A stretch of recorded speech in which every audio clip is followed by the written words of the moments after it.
Hi, I'm Jay John. Welcome to Facing the Canon.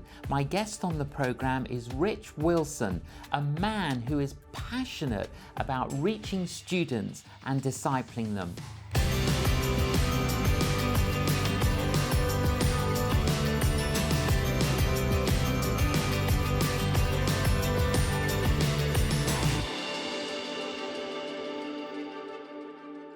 Rich, welcome to Facing the Canon.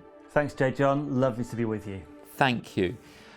I'm very intrigued that you growing up, your mother was a Christian, but your father was an agnostic.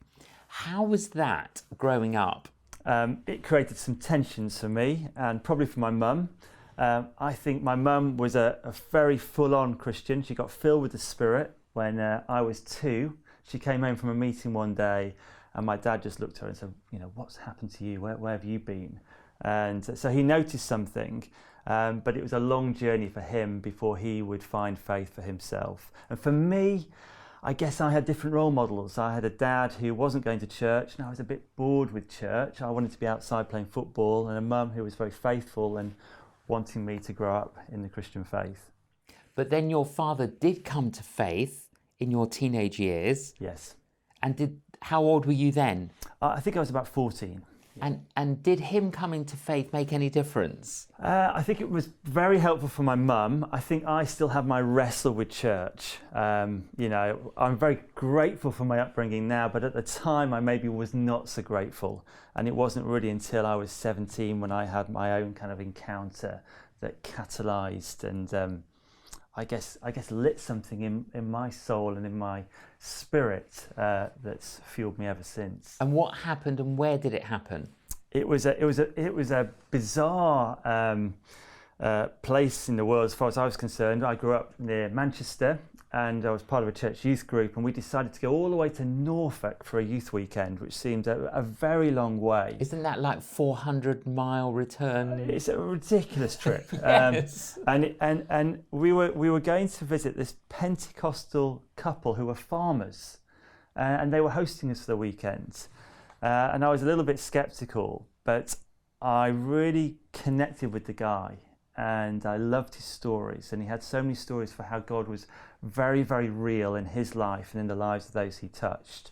And I remember one time he prayed for me, and I just started sobbing, and I didn't know what was going on, but it was an encounter with the Spirit, and I came back different, a bit like my mum did all those years ago.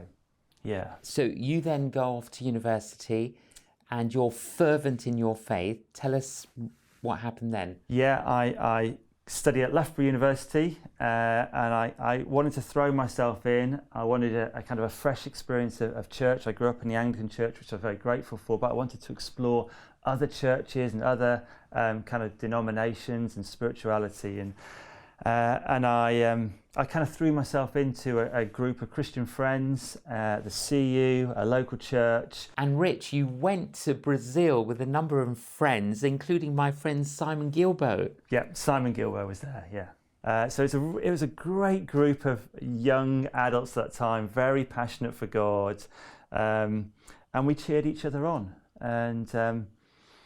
And that was the beginning, really, I think, of God settling some things in my heart and my spirit for what would lay, later down the line for things that I've given myself to since. And you met your wife? I did. I met her in the first week. Little did I know, but she stood out. We became good friends almost from the first week of uni, but there was nothing romantic until I left. It took me by surprise, actually, but she was a real firecracker, and she was the reason that I guess I stayed around, and also probably it was her group of friends that I connected with as well. They'd been part of a move of God when they turned up at university. The number of Christians in her hall of residence trebled, and really that was the beginning of what was to become a church called Open Heaven that we have been part of and leading since those early days. Yeah, and so both you and your wife pioneered that. Nested initially. She's a couple of years older than me. I came alongside her, but it was her and a group of her friends, 7 of them, who pioneered it. And Yeah, but the church has thrived and flourished and has been very fruitful. It's kept going. It's more than kept going. We've planted in France, we've planted in Anglesey over the years. We've got a couple of expressions locally, and Great. it's grown up, and it's now all age and a Yes. couple of expressions, yeah.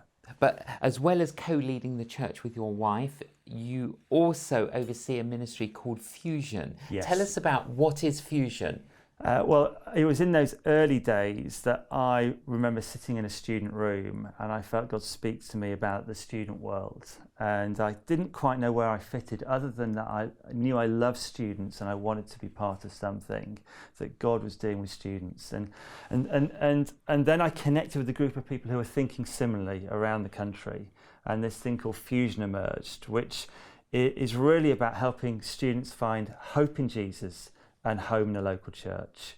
I really like that. Hope in Jesus and home in a local church. Yeah. Because many have found hope in Jesus, Yeah.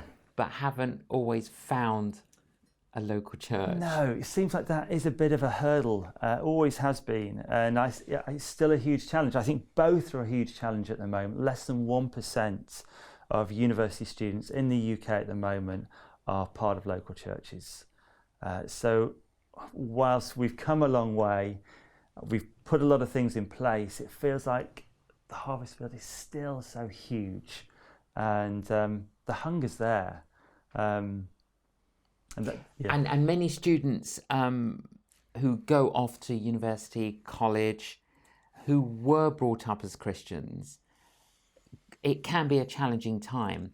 And if you're not rooted in a church, you could then get distracted, diverted, derailed. Yes, I mean, that's our culture, isn't it? Our culture is one big distraction until people maybe hit some difficult points, and then they think, there's got to be more. You know, what I'm going after isn't making me feel too good about myself, and maybe it's not working. And I think that's a growing sense of dis-ease. You know, the disease in our culture is this dis-ease in us, and it's not just students, it's right across our nation, as you know. But it's poignant at a university time, and it's a time to explore, to test some boundaries. And for those growing up in church, we pray they do connect with church, but many are in that point of decision. What do I want to do? Who do I want to be? Who do I want to follow? What do I want to live for? And we hope that we can join them at that point and say, this is really worth it. Jesus has a plan for your life. And you work with 2,500 churches? We're connected with a couple of 2,500. We work closely with 400 to 500 in the UK and a few in other parts of the world.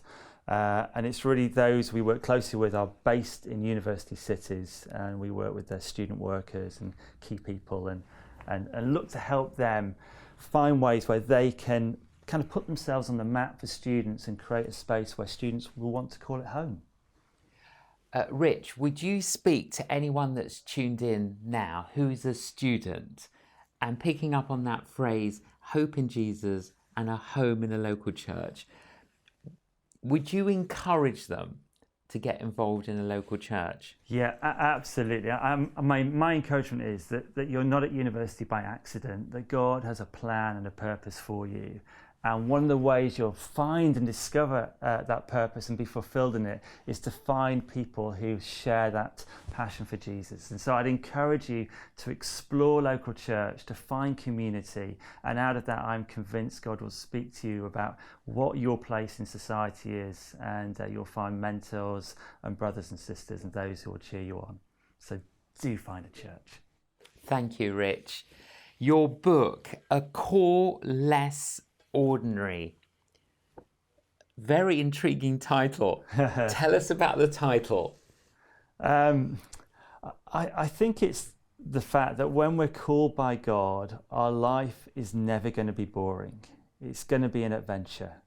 It's going to be something that will fulfill us. It won't be ordinary. It will be less ordinary. It will be thrilling. It will be exciting. It will also be hard. But it will have that breadth of fullness of life that Jesus promises. You at the bottom it says your purpose matters. Yes. Okay, tell us about that. I just think we are born for a reason. You know, we didn't choose where we were born, who we were born to, but the fact we have been born is not our decision, it's God's decision. And because of that, our lives are full of divine purpose. And it's somehow awakening to that. It's realizing that. I think that the distraction of culture will tell us all kinds of lies about who we are and what we're about. But God has a design in our life to fulfill us, to give it meaning, and therefore we have purpose. Now, Rich, you and your wife, Ness, you've got 3 children. Yes. 2 of them are in heaven. Yes. And 1 is on earth. Can you tell us what their stories? Yeah. I'm in grief at the moment. This is live for me. 16 and a half years ago, we had a baby boy called Josiah. He was born with a heart condition, born very poorly. It was a huge shock, and he was only with us for 24 hours. And so that was a whole grief journey we went on 16 years ago, and we thought we'd done that. We thought we'd travelled that road that we never wanted to travel.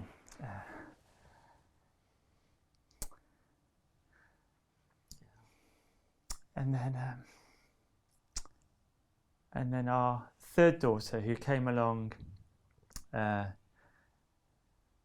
was it? 2.5 years after Josiah was born, and was just the most delightful gift. Lauren.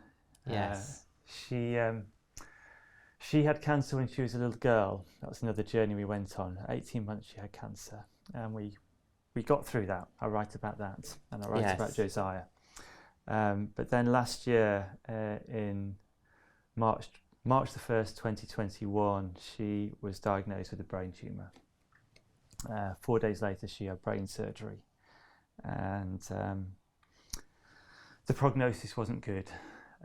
When the sample was analysed, it was found to be a grade 4 tumour, very, very aggressive. She made a remarkable recovery for the next 8 months. We didn't tell her how serious it was because we felt that it wasn't a burden she needed to carry. And we were also convinced that the future wasn't determined, that we believe in a God who heals and who can intervene. So we kind of held that space. It was a pretty torturous 8 months for me, flip-flopping between a future that I'd hoped and dreamed about and a future that I was dreading. And then she started having some pain in September last year in her back and her neck, and I thought it because she'd just been to Jump Giants. She was healthy, she was running around, she'd had a great summer, we'd had a great time together, but it was persistent, and then we were away and she was sick, and that was not a good sign. And so she had another scan, and the doctor basically said, this is a surprise to us. We were anticipating it coming back in the same place, but it hasn't come back there, but there is the signs of cancer and tumour in other parts of her body, and 3.5 weeks later she died. And so we're back in that grief journey. Yes. And a lot to process. An impossible amount to process, J. John. Yeah, impossible amounts. Grief has these different layers to it. I keep feeling like a bit like climbing a mountain. It's almost the reverse. You hit these false summits when you climb a mountain, and I feel with grief I'm hitting some of these false bottoms. That some of it is more dark and treacherous than I ever could have imagined, and it's confusing. It's puzzling, and so this is a situation where we are clinging onto God, not understanding why. We don't think we will understand this side of heaven. I'm pretty convinced there aren't answers for it. Yeah, I often say, Rich, we live in a world of miracle and mystery, and you've got to kind of hold both of those together, don't you? Yes. And Yeah. And that's where we are. And grief feels like a ton of emotion that somehow needs to go through the body. If it were to go through all at once, I'm pretty convinced I'd just drop dead. sure. And then thousands of questions that somehow need to make their way through the head and heart, not to get answered, but just to get voiced. And I feel like that is the grief journey. It's going into the emotion of it and finding ways for the emotion to come out. I thought I grieved well with Josiah, and it was only quite a few years later I realised that I had a residue of emotion in my body that manifested in my chest. And I went really numb, and I thought, God, I really don't want to go numb on this journey. I want to stay alive to you if I can possibly help it. And so far, it's actually 6 months in today. The tears have come every day. Yes. Every day, multiple times a day. But I don't know another way. No. Other than to face it, and in God, facing it is what we have to do. It's not something we're ever going to get over or get around, but somehow we have to move through and move forward. And I feel like the movement is about allowing the grief to find its settling place. Not everyone agrees with this, but I'm pretty convinced we won't always be grieving her. I feel like it's a season, and it's a season we're in fully at the moment, and I don't know how long it's going to last. And then I'm hoping it will end, and then it's probably a place we'll visit, but it won't be a place we live. I think it's good to cry. It's actually quite cathartic. It is. And if we don't cry, our organs will cry. I think I'd probably die if I didn't cry. It wells up in the chest, and the chest aches. The heart ache is real, and it sits in the body. And crying is the best way to get it out. Exercise is another way, but crying's the best way. And facing it is counterintuitive, but this is why we found that the Holy Spirit's a counsellor. Yeah. And the comforter. Yes. But it's kind of counsellor and comforter. Yeah. And the counsel, I think, has come with him guiding us, and that guidance has been counterintuitive. He's guided us into communion, deeper communion. We've broken bread most days since Lauren died, and often we've done that with friends. And the comfort has often come in that context. Yeah. The word is derived from the Latin, you probably know, that come is about coming together, and fort is with strength. And we find ourselves strengthened by friends and breaking bread and remembering Jesus and remembering his suffering and his brokenness, and continually bringing our brokenness to God. We're like, God, we don't know what to do with this. Absolutely. But you know what to do with it. One of our previous guests on Facing the Canon, Sam Aubrey, he said, we're all broken people, and we can only be healed in the broken body of Jesus. And that's why, my wife and I, we take communion regularly as well. Yes. Yes. Yeah. And I feel like I'm just scratching the surface of communion. I think it's what heaven's about, John. I think that's what heaven is about. It's that intimacy with the Lord, isn't it? With the Lord and with his people, unfiltered, not with all the stuff that gets in the way at times on earth. Yeah. We know each other as we really are, as God designed us to be, with all the beauty. And I think I glimpsed that in my relationship with Lauren. I had such a close relationship, and the grief is so deep. But I think one of the things the Lord said to me is this is a little taste. It's a little taste of heaven. Yes. And one day there will be a reunion. And where there won't be any more tears. No more tears. You've collected them all, Lord. They're all in your bottle. They're all in your bottle. Yeah. I mean, that's quite an inspiring thing, that in heaven with the Lord, no more tears, no more pain, no more suffering. Yes. One of the most helpful things I read was by Jerry Sitzer, who wrote A Grace Disguised. And he talks about, after losing 3 members of his family in one accident, 3 generations, his mother, his wife and his daughter. And as he's picking up the pieces and he writes this book, he talks about, rather than chasing the setting sun and extracting the last remnants of warmth out of the old story, he felt the thing to do was basically head east and go into the night and go into the darkness and face the grief full on and head on and trust that the sun would begin to rise. And that's where I feel we are at the moment. And I think that's what lots of people actually need to do at this time, is they need to head east. They need to surrender maybe some of what's not worked out and trust that the sun will rise as we head east, and God will hold our hands through the darkest of valleys. And it's pretty dark at times, but he'll hold our hand. And we're still in that valley. I don't know how long we're going to be in it for, but we do trust that the sun will rise. Will rise.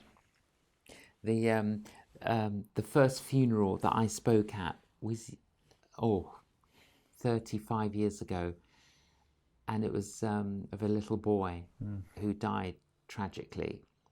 And I remember, having spoken at many universities and did a lot of apologetics, but now it's a little boy's funeral. Yeah. And this is what I said then, and I remember it very well. I said, the value of a life does not depend on its length. No.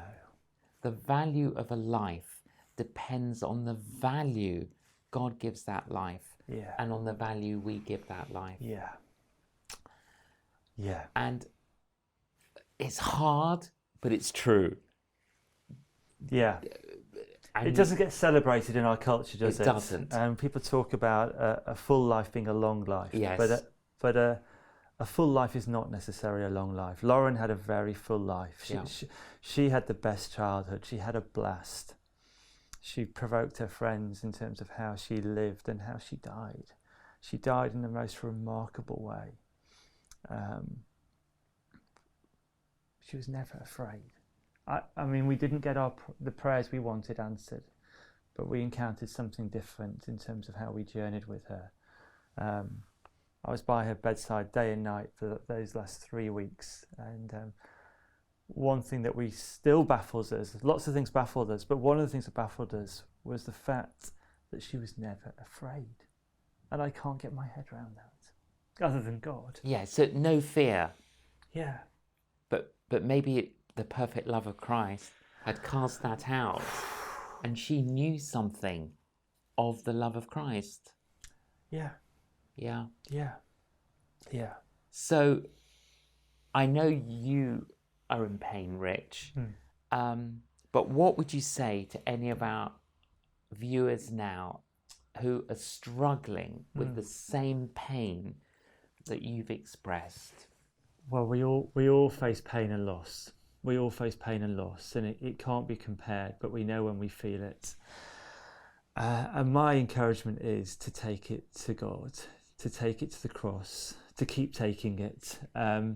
There's a pathway where our pain can be transformed. The wounds that give us tremendous pain at the moment, I believe that God wants to tend to them and slowly heal them, and slowly they become sacred. And actually, when we allow God to do that, instead of it being something that stops us being the person we want to be or stops us doing things, it frees us then to give our lives away, and particularly give our comfort away and our learning away. And at times it's terrifying facing our pain, but it's the only way. And so I'd encourage you to find a friend, start talking it out, find the counselling you need. Start by going on your knees and saying, God, help me. And he will. Yes, Rich, he will.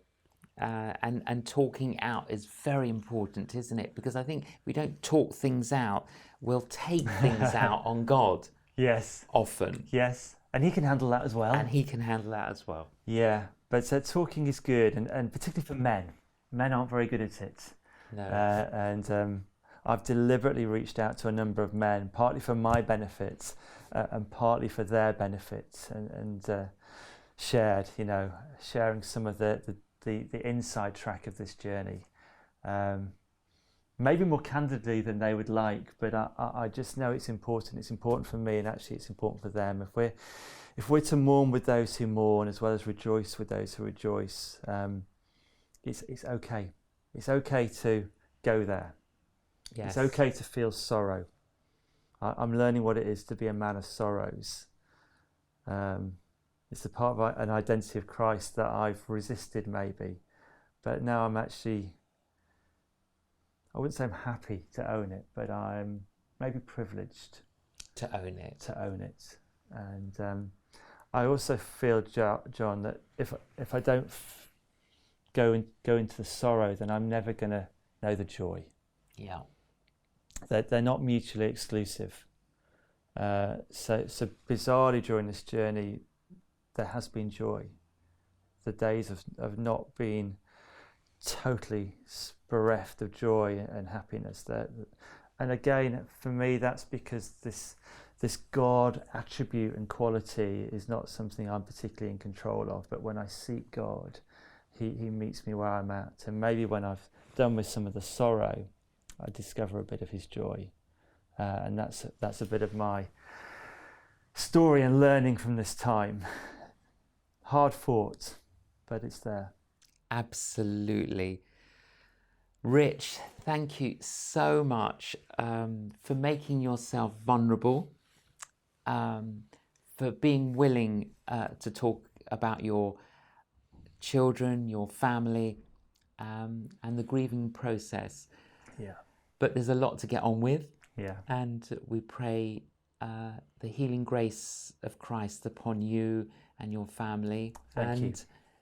Continued favour on your ministry. Thank you, J. John. Thank you for joining us on Facing the Canon. It's a pleasure. Thank you. Wow, I do hope that you have actually been inspired by what Rich has shared. Yes, we do live in a world of miracle and mystery, but the Lord reigns. He is sovereign, and we need to trust Him. Trust Him in the dark times, and trust Him because He is the Alpha and the Omega. And one day we will see those that we've lost who've been promoted to glory, and there will be no more pain, no more tears, no more sickness. Thank you for joining us on Facing the Canon. Please join us again.